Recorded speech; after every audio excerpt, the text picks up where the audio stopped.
In our aging neighborhoods, many elderly residents rely on personal mobility aids to move independently, to buy groceries, meet friends, or even to simply enjoy a walk outside. Each journey reflects resilience, routine, and the desire to stay connected with the community. For them, mobility is more than movement.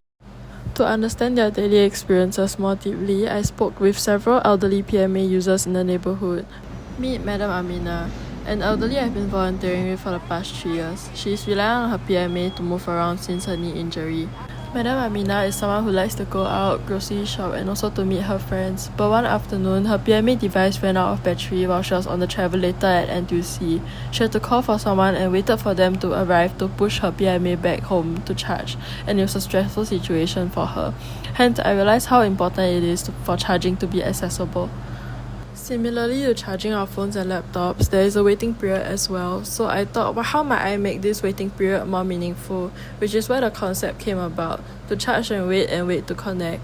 My site is at Chong Pang near Block 114, and with the little analysis I did previously, I was not able to come up with the programs or clear circulation for the users, so I decided to start again from scratch. After going back to site, I realized how beautiful the ambience is, and it felt like I was in the forest. Stepping on the leaves, it was so relaxing, so I decided to retain all these things into my space. By studying the topography, I realized the site's varying elevations could guide how I shape volumes and circulation. I also analyzed thermal comfort and found the area to be relatively hot, which meant that shade would be an important design priority. Although the on-site ground felt flat, the model revealed more variation, so I decided to embrace the original topography, using it as a base to extend my double volume form. Because of high sunlight exposure, I examined the potential for solar energy and also the light conditions for planting. And while retaining the existing trees helped serve as natural noise barriers as well, creating a calmer, more comfortable space for users, while also showing its effectiveness as a noise barrier with bigger tree canopies. With the floor plan, it's easier to show the circulation as it is derived from the shortest path using Grasshopper, while also based on the analysis from site where people mainly come from, which are the HDBs, the road, and also the bus stop on the right. The site is then split into 4 different zones with different varying programs. At the entrance from the bus stop, the sensor-activated misting feature acts as a cooling core, transforming the heat into refreshing sensory experience, which invites users to pause, recharge, and connect as fine mist softens the air around them. The next zone features energy-generating exercise equipment that lets users recharge their devices through movement, turning motion into power. Nearby resting pods offer a more private way to recharge, both physically and mentally, away from the main flow of activity. The lively zone features 4 retail stores and a playground, designed to spark connection and activity. The stores offer opportunities to recharge yourself, whether through food, leisure, or small experiences while interacting with others, turning everyday activities into moments of connection and play.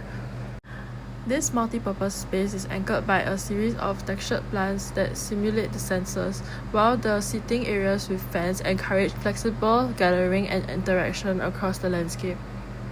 So around the site, there is this umbrella-shaped structure with the branches. There are actually wires that can allow stationary charging, while the pink pavement is wireless charging through sensors and the PMA receiver.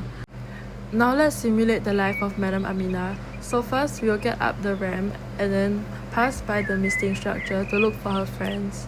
And once she finds them, she'll pause and take a charge for her PMA. After a few hours, she got a bit hungry, so maybe she could go to the cafe and get some food while enjoying the air conditioning. And now she has time to find her grandchildren at the playground, so now she decides to go to the nearby playground where her grandkids are playing at.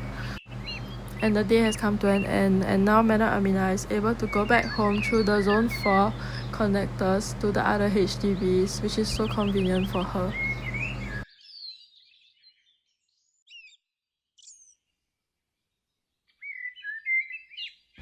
EmpowerLink blurs the line between technology and nature, transforming a moment of pause into an act of connection. Here, energy flows not just through chargers, but through people, plants, and shared experiences, creating a network of care in motion. EmpowerLink is more than a park, it's a promise to users and residents that the waiting experience can be welcoming, easy, and connected. Through user-focused design, renewable energy, and thoughtful amenities, EmpowerLink, charge and wait to connect.